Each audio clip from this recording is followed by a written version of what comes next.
Welcome to another edition of what's not the What's the Play podcast, but we're still workshopping the name. This is our, what is now going to be yearly NFL Draft Podcast. You know, this is separate from the actual What's the Play podcast that you see on a weekly or bi-weekly basis. This is our NFL Draft discussion podcast, and we may even discuss the NBA Draft in the future with a couple of other guys. But for now, we're going to focus on the NFL Draft. The NFL Draft is coming up. NFL season is coming to a close. They have the Chiefs and the 49ers in the Super Bowl. I don't think we have touched on the NFL recently, but anything that you guys want to touch on with the Super Bowl really quickly? We may want to get a couple, just hot takes before, because I think we'll probably do some predictions tomorrow. But anything that you guys want to say on the Super Bowl before we jump right into the draft? Quickly, just as it's not too often that the expected matchups from the start of the season happens in the Super Bowl, but I guess it's another year where it's literally the first, well, not the first seed, but the two teams that's expected to pick to represent each conference at the start of the year. They're here, so I'm just here for a good game. I'm gonna enjoy it. I don't have nobody I'm rooting for each side, so we'll see how it goes. Same here as JG. I don't really have a dog in the fight on either side, but it'll be interesting to see how closely this plays to the previous Super Bowl matchup they had when it was Chiefs 49ers a few years ago. Because I think that San Fran will be able to run the ball pretty effectively throughout the game. The only question to me is, does Kyle Shanahan stick with the run? Because as we had a conversation about like a few weeks ago when they were playing the Ravens, Christian McCaffrey did great on the ground, but he only had like 8 carries. So if they're able to run the ball effectively with Debo and Christian McCaffrey, like they were able to do in the previous Super Bowl with Debo and Raheem Mostert, if I'm not mistaken, I feel like I think it's just going to come down to if Kyle Shanahan decides he wants to continue running the ball, or if he gets too cute and then does what he's done in previous Super Bowls, that including the 49ers that did the Falcons one a few years prior to that. So I think that's going to be my biggest X factor, just the willingness to be able to run the football against Kansas City's defense. Well, unlike these two gentlemen here, I do have a dog in the fight. If you guys are yearly watchers of the podcast, just around this time of year, for Oh, some reason, they just always end up here. I end up wearing a Chiefs jersey because Mahomes, that's my guy. So I do have a dog in the fight. Um, don't really want to see the 49ers win. I mean, I'm not praying on anybody's downfall, but I don't want to see Brock Purdy become a Super Bowl winning quarterback just for my own agendas. So, rooting for another Mahomes win, adding another infinity stone to his legacy as he chases Tom. legacy. Chasing Michael and chasing Tom. So, Michael. if the Chiefs are my playoff team, let's talk about our actual teams. I feel like this is perfect that we're the three who are doing the actual NFL draft talk because we have three of the worst teams in the NFL that we are fans of. These two have actual NFL coaches, though. The Giants with Brian Dable. SportsFan is a Cardinals fan with Jonathan Gannon. I am a Commanders fan. And maybe by the time this comes out, they will have hired a coach. But as of Wednesday, January 31st, 8 o'clock p.m., the Commanders have still not hired an NFL head coach. The Senior Bowl has started, and they are down there scouting with no head coach. And we have the number 2 overall pick in the draft. So, can never start too late, I guess. I guess Here's the we'll just positive, jump into positive, scouting soon. positive thing though about that. The quarterbacks you're gonna draft, people are probably gonna draft. They're not the Senior Bowl anyway, Exactly. the Shrine Bowl, so that's a good thing. Okay, but are you? So we're at the number 2 pick. The Right, scouting of those top 3 right. doesn't really matter. The roster is so bad that this scouting at the Senior Bowl matters very much. And the coach Hey, doesn't just decide on the quarterback; they also can help decide on the rest of the roster. good Oh, point. I was I just don't talking know about if you pick two. Everything else is I crazy right now. I honestly could care less about pick 2 because I feel like we know for the most part what's going to happen. We may not know who it will be, but we know We the won this. position that's going to be taken. So, but for the rest of these position groups to be at the Senior Bowl and we don't got a single head coach, assistant coach, because they can't send the assistant coach because they don't know who the head coach staff is going to be. Eric Bieniemy is still on payroll, but we don't know if he's going to be the head coach, the assistant head coach, the offensive coordinator, or if he's going to be back in Kansas City This is just man. But that's why we're here to talk about the happenings in the NFL draft. The Senior Bowl did kick off this week. I believe this was the second day of practice, and we're going to talk about the quarterbacks and edge rushers today. Not just the Senior Bowl participants, but our top 5 to 6 ish for each position. The quarterbacks, a lot of people mainly have a top 6, so we decided to do a top 6 for the quarterbacks. For the edge rushers, we'll probably do a top 5. We may discuss a few other names though as well. So, if anybody wants to get started, I do believe we probably are going to group these into tiers. So, for me personally, my tier one is one man, and I don't Are think we doing this like I don't Mahomes? think that I don't think that's a hot take. But I don't think there's a gap that big of a gap between tier one and tier two.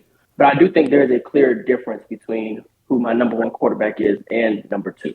So Caleb Williams, I believe he will be in all of your tier ones, but you may have other people in there. Caleb Williams, anybody want to say anything? I think he's probably the most discussed prospect in the last few years. Anybody have any Caleb Williams takes? Um, yeah, recently, just over the past season, I think people have forgotten just how good he was the year before and at Oklahoma. He was put in a tough situation this year. He had some changes to his coaching staff that to this day I'm not gonna really understand. What does Cliff Kingsbury do? Because it's like I'm gonna save that for the end. Caleb he's just like he's kind of I can't explain it, but his potential is so high. I feel like you'd be crazy not to draft him, especially when you see all the quarterbacks that's good in this league. They're good at improvisation. Well, other than Burrow, but he still can move in the pocket. He got pocket presence. He still is able to create a little bit, but he's not moving like Lamar, Josh Allen, Herbert, or Mahomes, or the rest of them. But I think Caleb just when he can just throw off any platform, evade the pressure, just create things that's not there, and he's still very efficient in the short, quick game. When he's not playing hero ball, that's the one thing that's got to be coached on, not playing hero ball. But I know he felt forced to do that because USC defense was truly horrendous from start to finish. So I understand Caleb when he comes to the league, he's just gonna have to be coached on some things. But I think the sky's the limit for him. So I can understand why he's in tier one by himself. But I just feel like the gap to the other two quarterbacks isn't as wide as I thought it was last season. Yeah. Here's my question though, before Brian goes. Um, the gap between we all have Caleb QB1. Would hmm you consider the gap between Caleb and Drake to be larger than the gap between Drake and Jayden, or the opposite? I think it's larger. So the gap between Caleb and Drake is larger than the gap between Jake and Jayden. Because I Yeah, like all three, but This is a I good do think question. that there I'm is trying to think. a clear, like a very clear number one. And then I think we've talked about this with tiers before, where like there's a very clear number one to me. It's very. I think we talked about this when we're talking about hooping. But if there's a very clear number one to me, it's very hard to just automatically put somebody else on their tier if you can't make a sound argument that that person is better than them. Now, if you feel that Drake May actually has a potential argument at being better than Caleb Williams, then I'm all for you putting him in the same tier. But for me personally, I don't envision a scenario in the draft process where I will view Drake May as equal or better than Caleb Williams. So that's my explanation of the tiers. I let me explain my tiers. When I look at like tier one, I'm thinking like in most drafts, would this QB go top three, if not top one? I think mm, the top three QBs in this draft could all have the potential to go number one. If they were all in an individual class, but they're in the draft class together, so obviously that can happen. So I think if like Caleb wasn't here, I think Drake May would go first. Or if Caleb wasn't here, Jayden Daniels has a chance to go first. So when I look at it that way, I'm like, okay, draft grade wise, like individual, like grading prospects, I think these are all tier one quarterbacks. Yes, Caleb Yeah, is the best in that tier, but honestly, at this point, I'm not saying I'm getting like down or like less appreciative of what Drake May is. I kind of like Jaden Daniels' potential more. So at this point, I'm thinking, in my opinion, I think Drake and Jaden are probably more tied, or Drake have like a slight edge, but it's closer between them two for sure than Caleb and the rest of the class. Yeah, that's what I'm thinking as well. From a tier standpoint, I was kind of with Christian, but I felt like for that, it's almost like with Mahomes, where like it's a tier zero type situation because you don't want to take away from the other quarterbacks. But if it's just tier one, then yeah, I would have Caleb there by himself because Caleb has been built as like one of what the top three, maybe top five draft quarterback prospects of all time. There was Yeah. even a former GM that had Caleb Williams over like John Elway, Andrew Luck, Peyton Manning, and a whole bunch of other Nah, quarterback he was prospects. licking the boot at that point. That's so crazy. He said better to pay Manning. I ain't never heard no shit like that. Yeah. But so that's where I would. That's why I say I believe the gap is Mingles.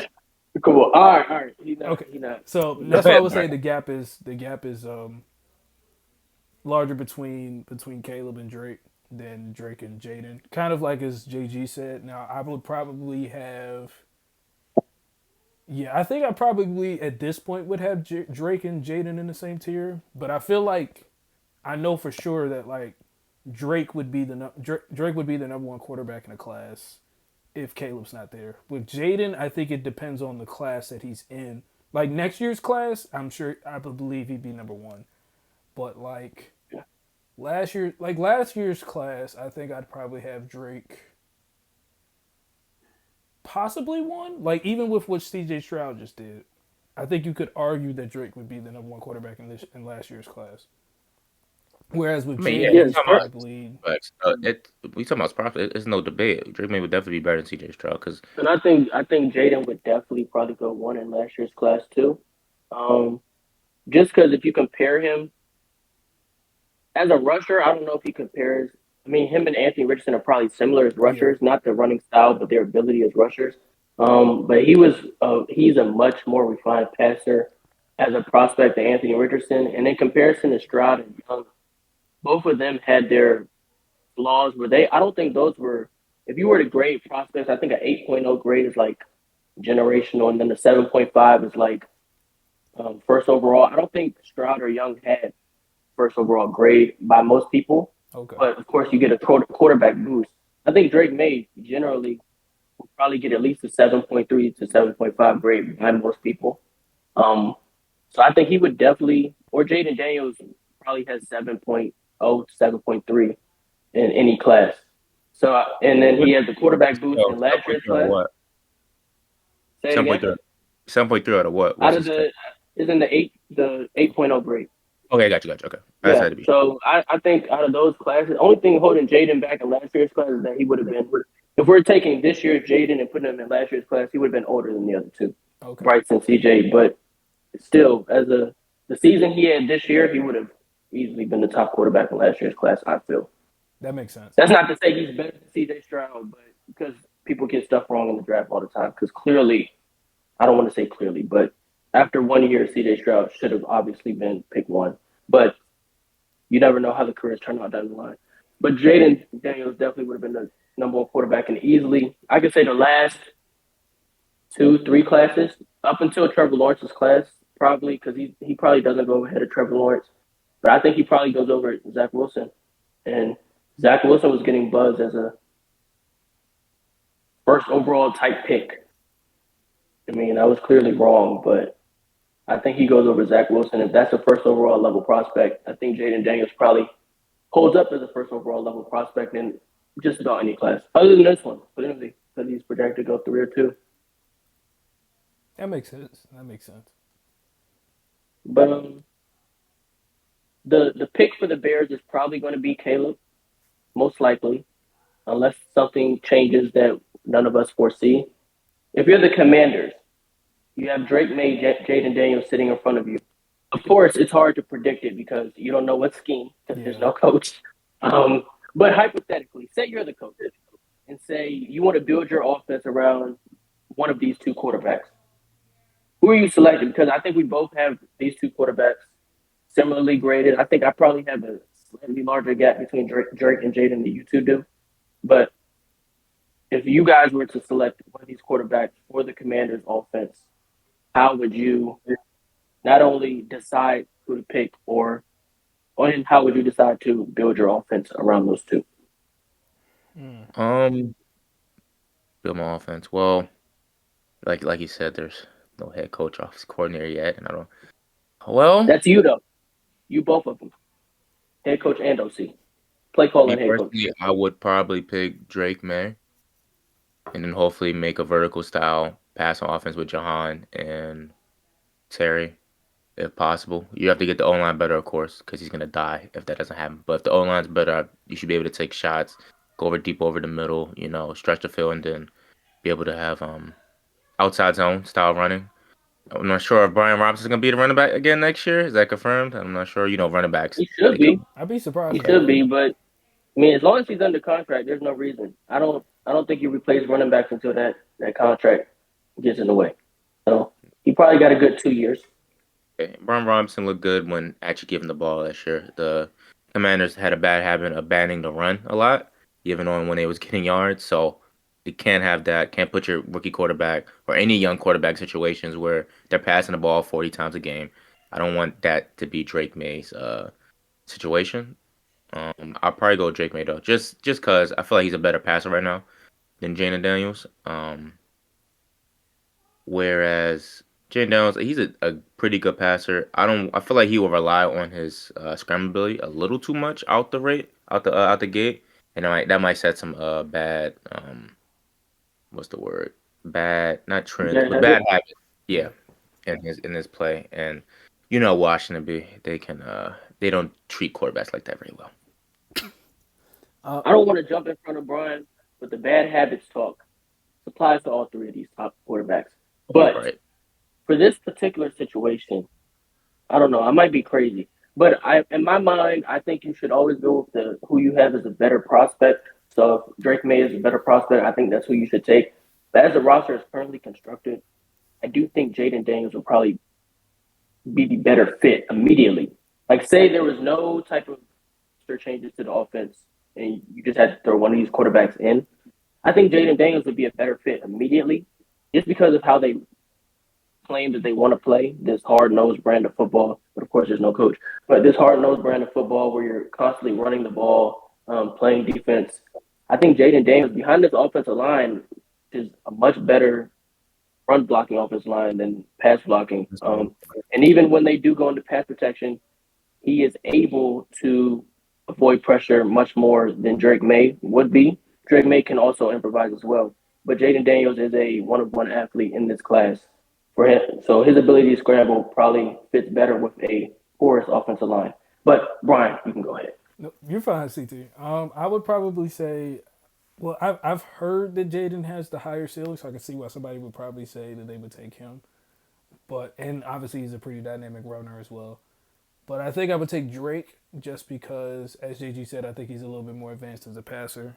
And I don't think he would get killed behind the offensive line because he's pretty mobile. And from the little bit that I got to see on tape, his line was solid, but he still had to run around and make things happen. So it wasn't like he was just sitting back in the pocket for 6 seconds like Zach His, Wilson at BYU, for his, example. So his line, okay, no more Zach Wilson references, please. Anyway, his line this year was absolutely Yeah, it was mid. bad. It was bad. No, it was bad. It's not like I don't want to say Drake. He didn't manage it extremely well. That's part of what CT said something about habits. He had this ability of thinking he's invincible sometimes, and yeah, he was doing some things that Big Ben would do or Cam Newton would do, and he's Josh he's Allen. not built like people. So it was kind of All crazy three to of them see. are very stupid quarterbacks. I think I don't want to say that, but they all got to look at Josh Allen, and none of them are built like Josh Allen. They all, and that's either with the decision making through the air, Josh Allen traits, the decision making in the pocket, Josh Allen traits, or the decision that you make on the run. Jayden Daniels He's had and two bad decisions that a everybody soaking saw. wet 190 pounds through linebackers. Jayden Daniels, please get down, especially if you come to this team. Please learn how to slide. That's the one thing.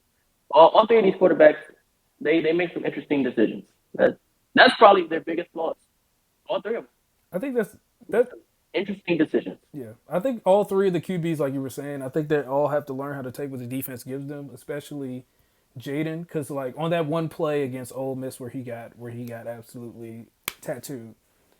It looked like, at least when I watched the All 22 film, it looked like he had a guy coming on the drag route, and based on the linebacker's leverage, because it looked like he was flat-footed, he could have thrown the drag route, and the guy would have got a good 10 to 15 yards.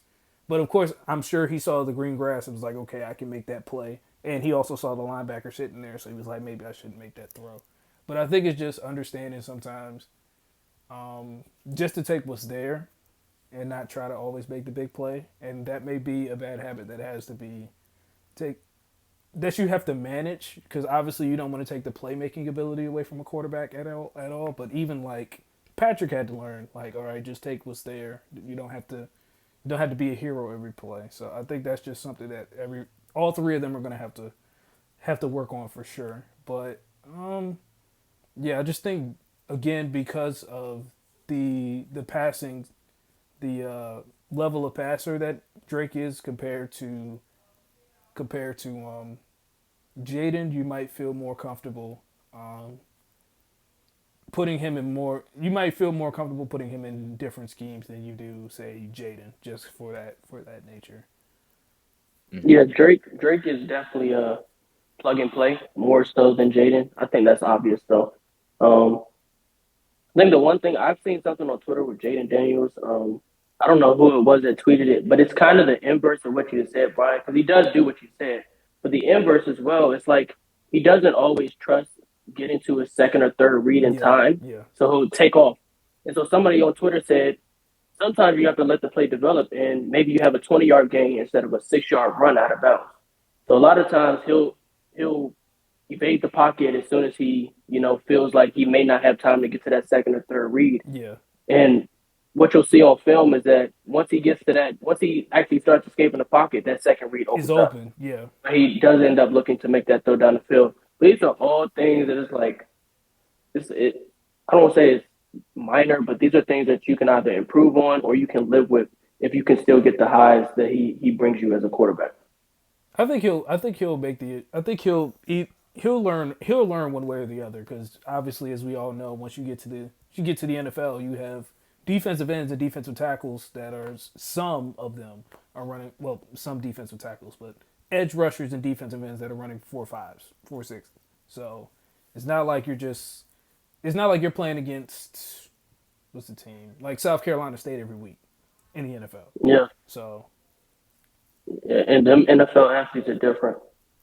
I think that's like the main thing first-year players always mention, like the speed of the game is much faster.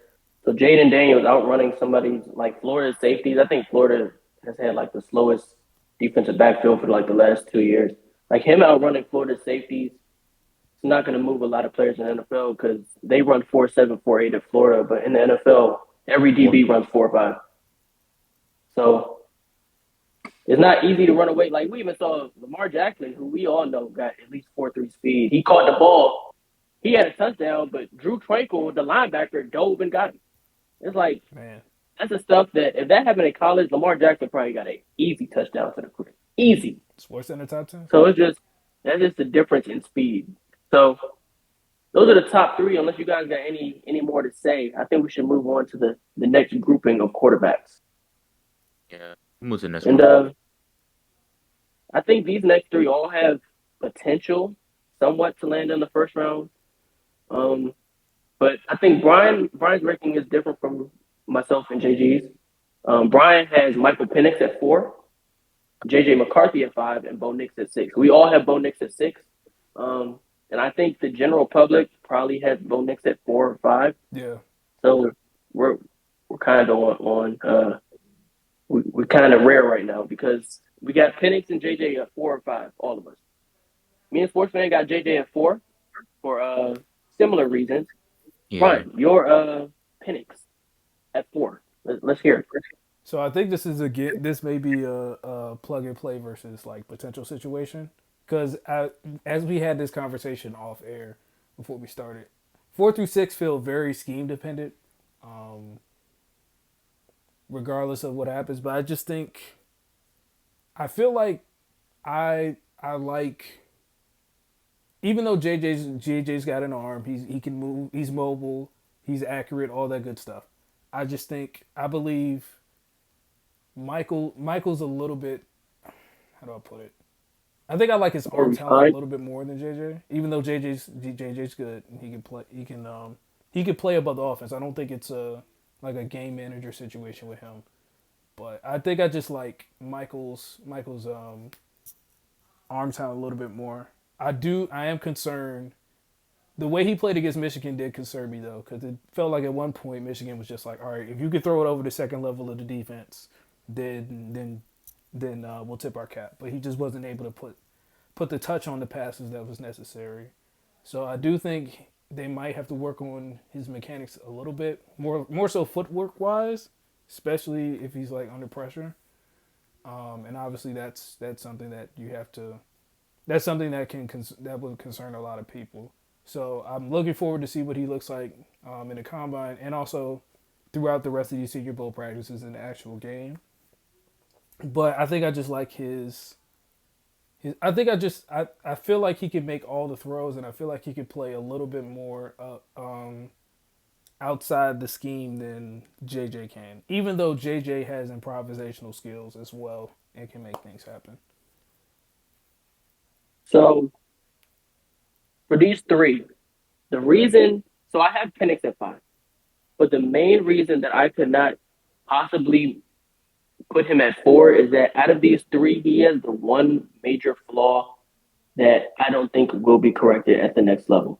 And that, and it's not because the actual, like you said, if he can make the throws to the second level, then he'll be fine, but he couldn't do it in that game. But the major flaw that he has that the other two currently don't is that if you pressure him, he cannot do a single thing against Yeah. you. And you can scheme up quick stuff, like you can scheme up a bunch of bubble screens, slants, flat routes.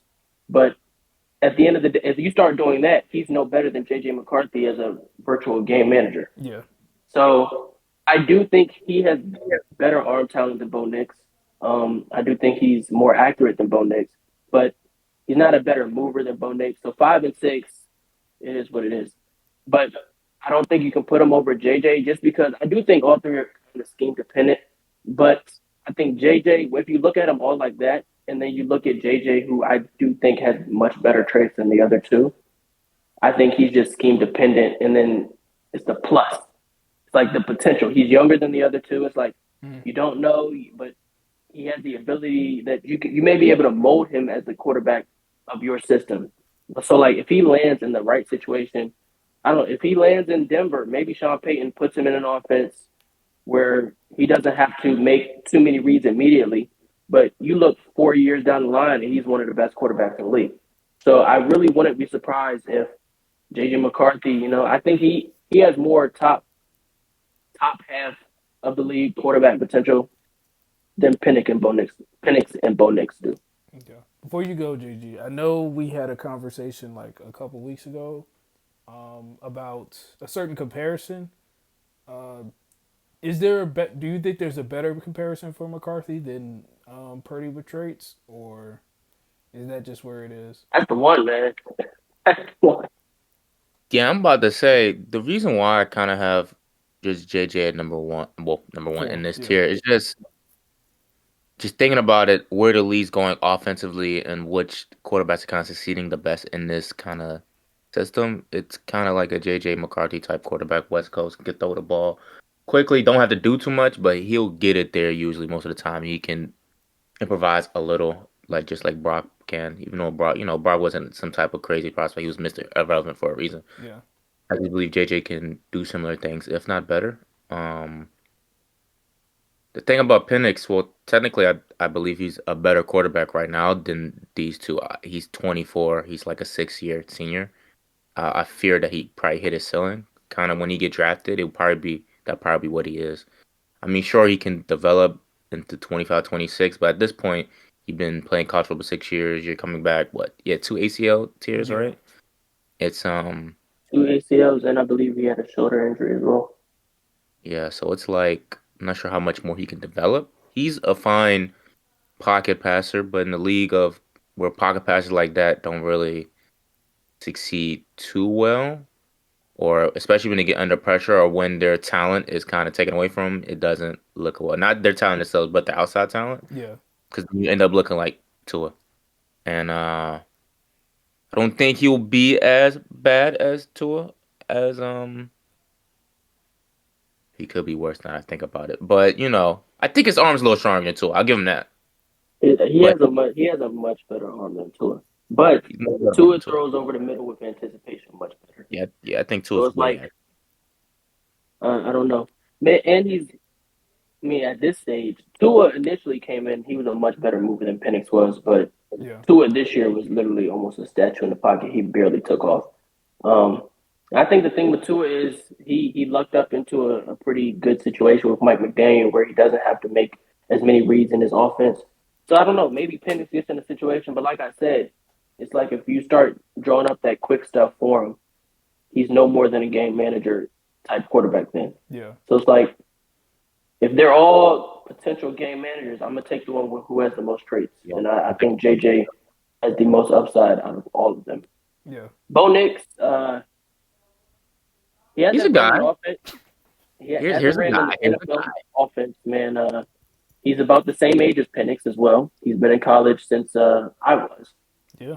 but he's older than me. So, and I graduated last year. But yeah, but he's a pretty old guy, and he didn't play in a real NFL offense. It was a lot of slants and goes and screens, a lot of stuff behind the line of scrimmage. And so you have a lot of the same concerns with the offense that you had when Justin Herbert was there because people fell out of love with Justin Herbert because of that last year. But the play calling at Oregon was just really bad. And they weren't running an NFL type of offense and they still aren't. Bo Nix, he struggles with accuracy. He hasn't really shown the ability to make the the throws with the route variety. So you don't really know if he has experience throwing a 15-yard comeback, 15-yard out, 20-yard post. It's not much experience making these type of throws. So it's like I don't want to say you're drafting an unknown, but for him to be going on 24 years old, you'd kind of want to have a more solidified idea on what he's good at and what he's not so good at. I think with Penix, you do have a solidified idea of what he is actually good at. He throws a great deep ball. He has a pretty good arm and you already know that he can't move in the pocket. So you can prepare for that. With Bo Nix, it's like he's going to land in camp, and it's like, okay, we got to figure him out a little bit. And I do think he doesn't have a superstar arm, and I think that probably would have carried him to like QB4 if he did. His arm is probably like slightly above average in comparison, but I think JJ has a better arm, and I think Penix probably has a better arm as well. So it's like I don't know what he does better than the other two, so I think he's pretty comfortable at QB6 for me. I don't really see the QB4 hype for him the other outlets are giving him. I think it may be um because of his level of mobility. He's definitely a more will. I think he's a more Yeah, willing runner than Penix is, and I think that the two ACLs are a big reason why Penix has become more of a pocket passer. Because I know back in Indiana he used to run a little bit more, so it may come down a little bit to if he's willing to be a more willing runner once he gets to the league. Now it's possible that never happens, and then of course at that point, again the issue of him playing against pressure arises. But I don't. I just feel like again, obviously all these quarterbacks are scheme dependent. And I feel like, and I think I agree with y'all, where like if it were a bad situation, um, I probably I probably favor JJ more just because of his level of mobility and his willingness to play above to extend plays and make things happen. Um, yeah, I think I can see that. So I can see why you guys would have McCarthy over Penix. I just think I just have a I don't know. I think I just have a semi bias and preference for Penix over McCarthy, but I don't. But they're not that far off. So like mine could easily be swayed going into the draft. yeah. but And Penix, I looked up the injury history. It was I think two ACLs and 2 seasons that were ended with shoulder injuries, one to each shoulder. cool. That's tough. Yeah, so He he's looks like been through a lot. Adversity he's Yeah, he always had mentally a red tough. adversity. shirt Yeah. sign. Yeah, But the thing about Bo Nix, why he's will be at 4, why most teams would probably like him, just based on a virtue of just experience. Um, he has to be a smart quarterback. I would hope he's a smart quarterback at this point. You set the college record for 61 starts. I hope you're at least intelligent. Some teams Just want a smart quarterback. They won't. They know he probably won't make all the throws, but he's smart enough to at least know what the throws are. I'm assuming that's probably why he's up there. I think his arm is stronger than what Mingles is giving credit for. He's just inaccurate as fuck, so it don't really matter to begin with. But That's I the think his issue. arm is stronger. He just You think he has has a that. stronger arm than Penix? Yeah, No. without a doubt. Without a No. doubt. Yes. No. Yes. You don't Yeah. really believe that. I You don't really do. believe that. I We swear got I we got the Senior Bowl Saturday, Yeah. so I'm sure one I or two of them will have to swear. throw it deep. Where I think out of the he six, has arm. never mind. Okay, he's not more accurate than Penix, but just throwing the ball as hard as possible. I think Bonus can do that better than Penix. Mm. Yeah, you lost me. You really lost me with that last part. Okay. When they do that drill where they have Have when them they do just the run a fly radar gun, route. Yeah. yeah, And Penix. my Nah, power gun. no, when they do the radar, Yeah, do the Oh, radar gotcha, gun. gotcha. Penix is he might break that record. I'm Okay. gonna be honest. You, Nah, you want to bet money? we gotta get close to that drill. I gotta make sure he's healthy. Gotta wait for the physical to come. Don't get hurt on the way there. No. He might come by You got to make sure the man. shoulders okay. Yeah, they might just tell him to sit down for that one. I don't know. Practice this week. The Senior Bowl. I'm talking about at the combine. New But doctors. something gonna happen in between New them doctors. two. New doctors. New doctors. Oh, new New doctors, right? New NFL doctors. team doctors. You're right. You got me. Okay. Exactly. They'll be much more concerned. They're gonna have to evaluate his mind as well. But we've discussed our top six quarterbacks. We may discuss some more later for you all, but those are our top six currently. These rankings are of course subject to change. SportsFan may move Bo Nix down to seven.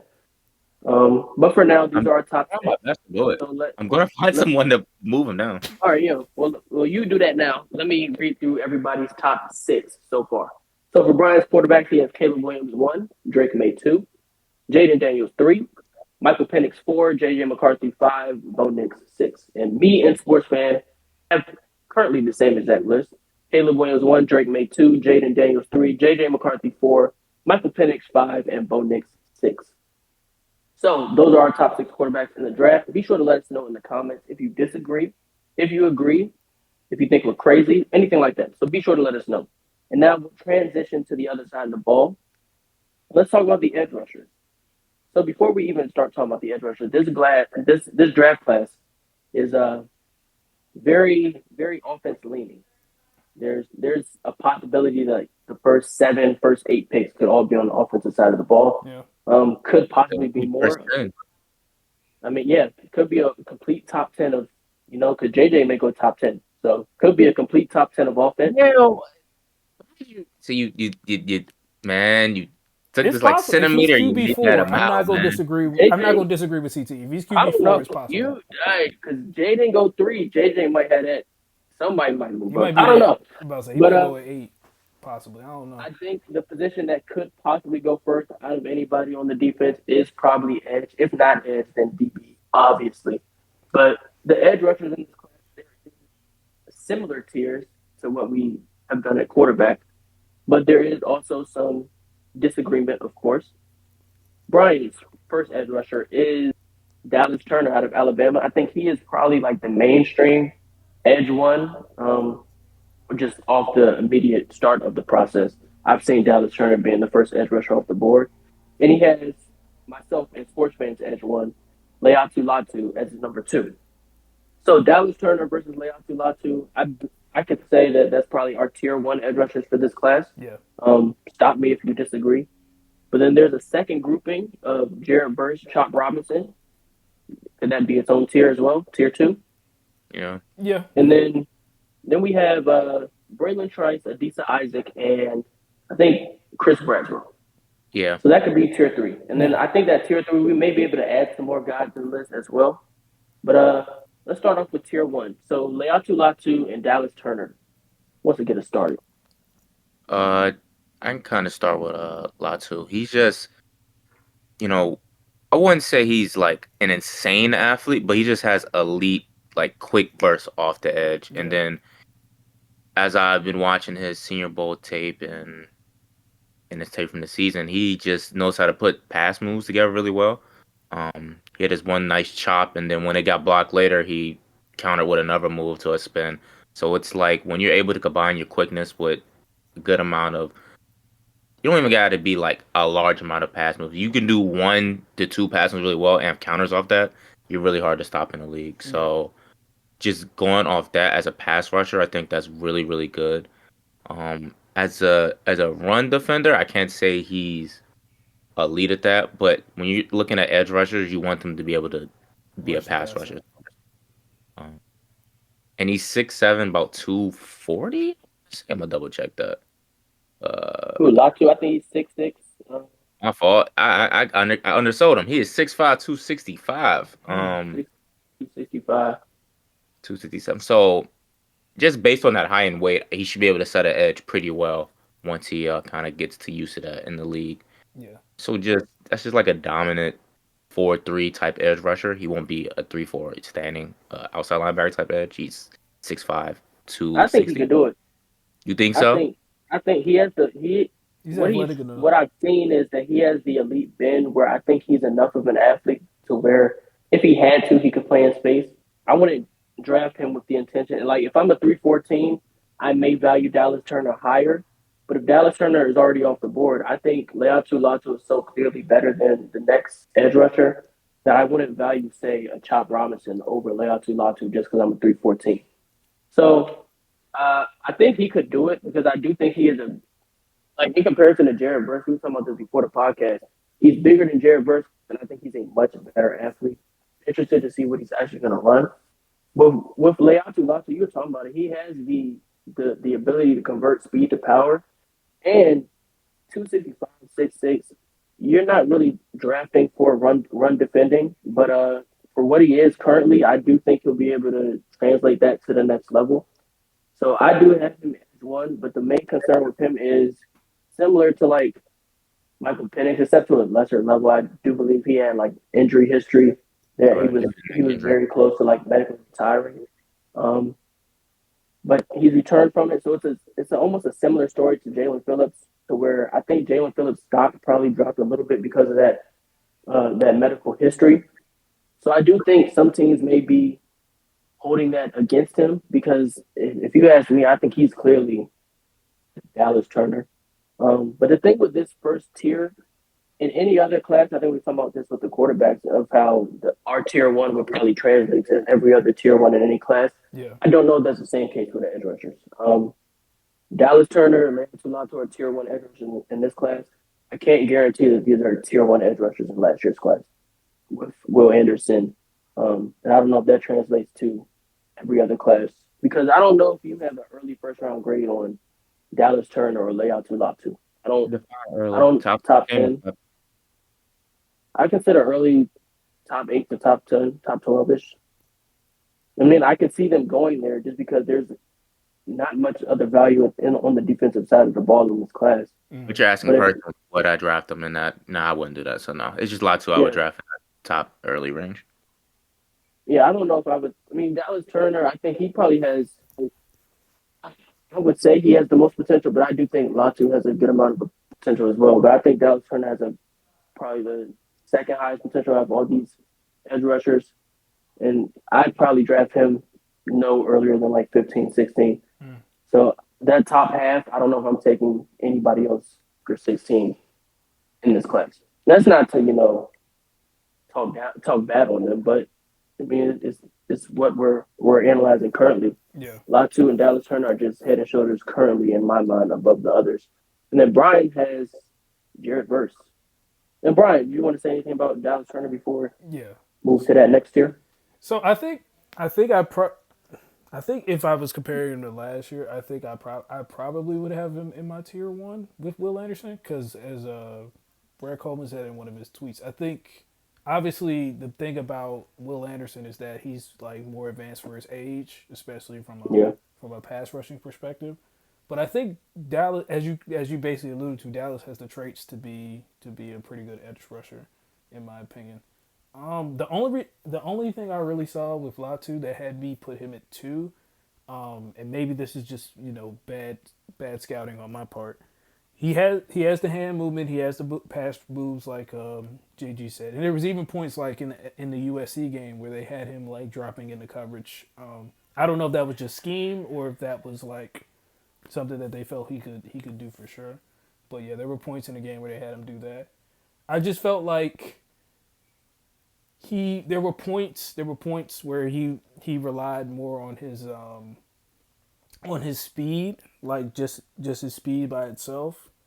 Um, Whereas with Dallas, it seemed like there were, from what I saw, it looked like Dallas was putting pass moves together as well, but it was like that was the thing that he almost was like had to do versus Latu, who was like using his speed. So so you could definitely argue that Latu was over Dallas because of that. But I just feel like I think I like Dallas's athleticism a little bit more than Latu, even though Latu is very, very, very good, very athletic, and all that good stuff. I just feel like I think Dallas's hand placement and things of that nature are slightly better than Latu's, which is why I had him a little bit higher than Latu. Yeah, I think Dallas made test amazing at the combine, and I think that'll probably further solidify his status as edge one for a lot of people. Um, I don't know, but he does have to bulk up a little bit. I feel like, or else I do think he'll probably be forced into like a only 3-4 teams are viewing are looking at him because 3-4. I think the league might be slightly moving back towards a little bit more usage of two tight ends, two running back sets. So we may see a little bit more base defense in the coming years. So I think if you value the 3-4 base defense on your team, it'll be interesting to see if you can't play in the base 4-3. I don't know if Dallas Turner will be able to immediately because he is a little light. I think he's on like Mm. 240. I don't know if he's an immediate 4-3 edge rusher off rip. If he doesn't add any weight, at least three downs. Um, it may get a little interesting because teams may just scheme and not have him on the field at all. They'll just run out a lot of two tight end, two running back sets. So where they're in base most of the time, and then he can only come on in obvious passing scenarios if they don't feel like he can defend the run well enough. Because he's not a great run defender either. But he is a great athlete in comparison to Latu. I do think he's a better athlete, but I do think Latu is a more refined pass rusher. I think the tweet that you're talking about with Coleman when they compared Will Anderson to Dallas Turner, because the traits that Dallas Turner has are otherworldly, honestly. But he's not as disciplined of a pass rusher in comparison to Will Anderson. I think Gotcha. that's what he was kind of alluding to in that tweet, where it's like if Dallas Turner had the discipline or something of Will Anderson, he would be an obvious top three pick. But he's not because he's not as much of a disciplined pass rusher, and he's smaller. So it'll depend on how teams value him versus 3-4 versus 4-3. It's interesting that this conversation is coming up with 3-4 versus 4-3 because in the past years I've been one of the people who've said like 3-4-4-3 doesn't really matter because you don't really play in base anymore anyway. But I do think the success of the Ravens, the Chiefs, and this playoff run, it's a copycat league.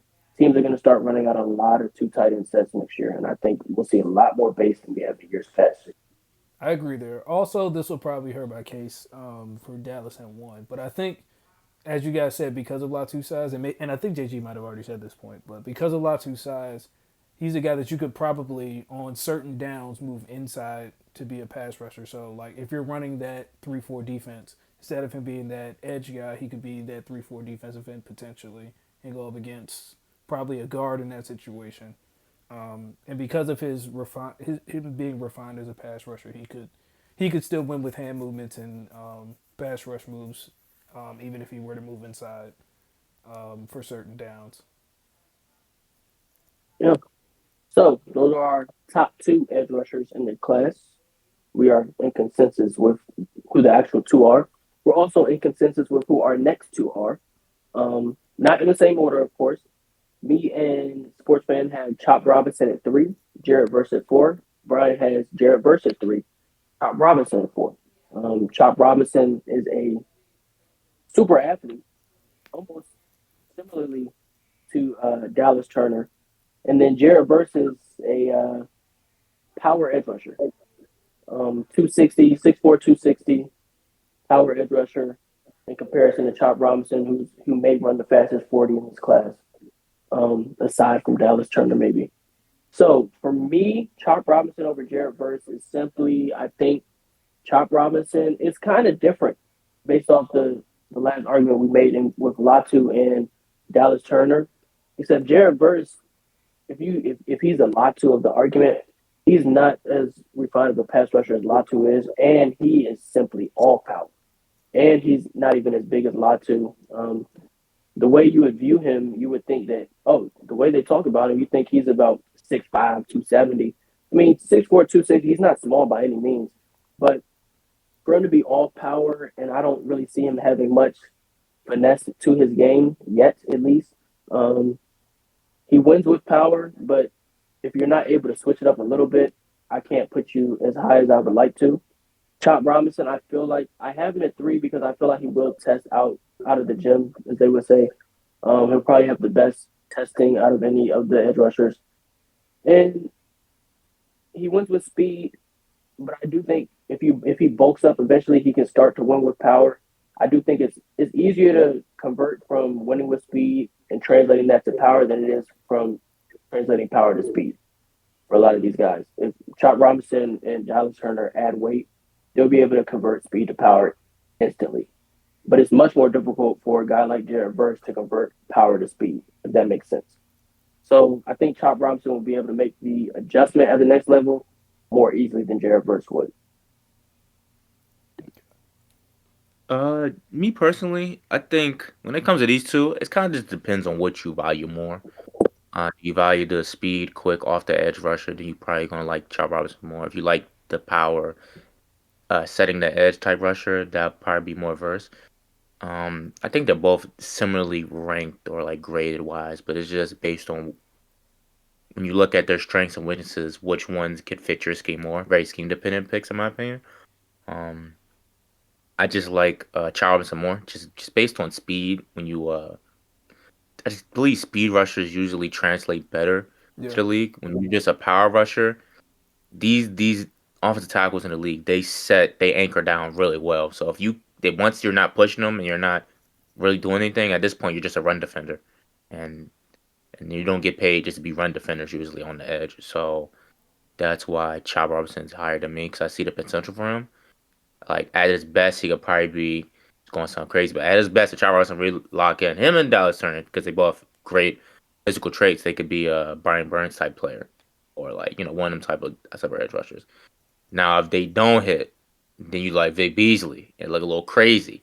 But there's a wide range. Of course, it's potential. It's a draft, But but still, but even with the Vic Beasley thing, it's like even if they don't like technically hit, the thing with speed rushers versus power rushers is you can often still find a role for them in your defense, like yeah, hypothetically. And like if Jared Verse isn't a sure thing and Chop Robinson isn't a sure thing, if both fail, who's more likely to still find a way to get on that field on third down? You're more likely Chop. to put the speed rusher on the field on third down than the power rushing run stopper on third down. Because if Jared Verse can't win off the pass block with anything other than power. And on third down, they just decide to, like you said, the offensive lineman will just muscle up and not let you get past it. You're not going to be able to play on third down. And you're just a run stopping defensive end. And we've seen over the years that unless you can develop the pass rush plan, that run stopping defensive end doesn't either last long in the league. They don't get paid the amount of money, and they don't get the type of recognition that the actual speed threats off the edge do. So I think I don't want to say whoever's more likely to fail upwards, but I mean, that's kind of how you look at it if you have them graded equally. So for me here, I'd probably say it was a little bit of a mistake on my part because I was reading it the way I saw it. I didn't get to see too much of Chop's film, but obviously he came off as a more explosive rusher than Jarrett. I didn't get to see like his ability to handle the run. That's kind of what put Verse over him for me, because I believe Verse is going to be, obviously, as you guys said, he'll be able to set the edge and be able to be a good run stopper. I felt like he had adequate pass moves. I don't think he'll be. And I think this is why when we were off camera, I was kind of saying I could see like Kayvon in him, because I think that he's a guy that maybe can get you for a good season, he could get you maybe 10 to 12 sacks, but it's one of those where it's like he has to have 2 or 3 games where he's getting sacks in bunches most likely in order for that to happen. And it won't be like for a lack of effort or anything like that. I just don't, as you guys said, I don't think he doesn't have the finesse in order to probably counter what most offensive linemen are expecting him to do. Could that be developed? Possibly, but that's asking. But then again, that's asking you to be in a really good scheme dependent situation. But I think again, like we said before, this is probably a 3-4-4-3 situation anyway, which we're kind of discussing there because Jared most like because as you said, CT, he's not really a fluid guy, so I don't think they would see him as a 3-4 off ball linebacker type guy. He'd probably be more of a 4-3 edge defensive end. So at that point, the question just becomes, what scheme do you put them in? And if this is, and obviously if you're putting them both in a 3-4 situation, you're going to take chop in that situation. So yeah, I can see why chop would be 3 in that situation over Jared. Yeah, I mean, I'm interested to see how Jared's going to test because I don't think he's a bad athlete. I just don't think he's good at actually putting his athleticism to use on the field outside of strength.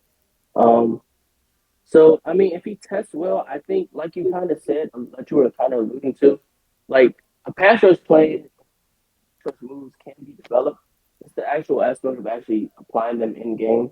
I mean, it's probably much easier said than done because he may be learning things that 10-year offensive lineman has been working his whole life on countering, and he's just learning it. So it'll probably be much more difficult for him, but he probably has the ability to figure it out eventually, you know. Because I don't think he's a bad athlete. I don't think he's gonna. I think he'll run a pretty good 40 time. I don't know how that 3 cone drill is gonna look, but I think he's gonna run a pretty good 40. So that's all people look for anyway these days. So if he runs that 40, that'll be a test in his whole career. And then, so we done with those two? Yeah. And so we can move on to, we can touch quickly. I think Braylon Trice is probably edge 5 by most people. Me and Brian have Braylon Trice edge 5. SportsFan has Chris Braswell edge 5, Braylon Trice edge 6, and I have Adisa Isaac edge 6. Um, Not too familiar with any of these 3 yet. But I do know Braylon Trice has probably had the most prolific college career out of all 3. I've seen a little bit of Adisa Isaac opposite of watching Chop Robinson. So that's probably why I had him 6 because I've liked some of the things he's done. But I think a lot of the attention of the offensive line has gone towards Chop, so he's probably benefited from that. Um, so that's I probably watch a little bit more Chris Braswell, but he may be in the same scenario where a lot of the more offensive attention has gone towards Dallas Turner, so he may be benefiting from that. But it's interesting to see 2 edge rushers from 2 teams in our top 6, top 7 on our big board. Anybody want to add about any of those 3? Yeah. So Yeah, I need to do some more. I'm definitely gonna do some more film on them. I did a quick analysis for them 3. Mainly, or was it 2? Was it 3 or 2 that I I put think it on was here? 2 for you. 2 for you. Okay, it was 2. Yeah, Chris Boswell and Brian Trice. Honestly, I just put Chris Boswell because he went to Alabama, and at this point, I'm gonna trust the process that they've been at over there. Going forward, I have to, I guess, change that because I don't know what they about to have scouting and development wise since Nick Saban's gone. But I trust Saban's ability to scout defensive players just over the years. It's a proven product. So that's pretty much why I put Braswell above Trice at this point. As I do more research, I'll probably update this later down the line or keep it as is. We'll see. Yeah. So I definitely need to look at more tape on Braswell and Isaac. Trice is the person that I got to see the most tape of, especially in the Texas game where he had a couple of big plays. I think it's kind of like Jared a little bit to where like he's more of a guy that uses power moves. He's not really gonna try to like spin or swim move or things of that nature. He just kind of it's kind of like I'm he's coming with one move and that's about it. I think there were a couple times where he tried to spin and then the lineman would just was just ready for the counter and just would basically push him. So that's basically the most that I got to see. I have to check more tape for Braswell and Isaac. I'll probably look at the one-on-ones for Isaac from the Senior Bowl stuff as well, just to get a better idea. But yeah, that's where I am right now with that tier of edge rushers. I think for me, Braylon Trice is probably the most pure power rusher in the class. He's about 275, Yeah. and down the line, I may end up swapping him with Verse, just because if he's just a better pure passer than Verse, and I don't feel like Verse has the ability to develop those speed rush moves eventually, but just because of more research. But I do think Trice, for what he is, I think he'll be a solid edge rusher. I don't think he has a superstar potential, but for what he is, I think he could be a 7 to 8 sack guy a year. And if you get that in the second round, I think that's a pretty good pick.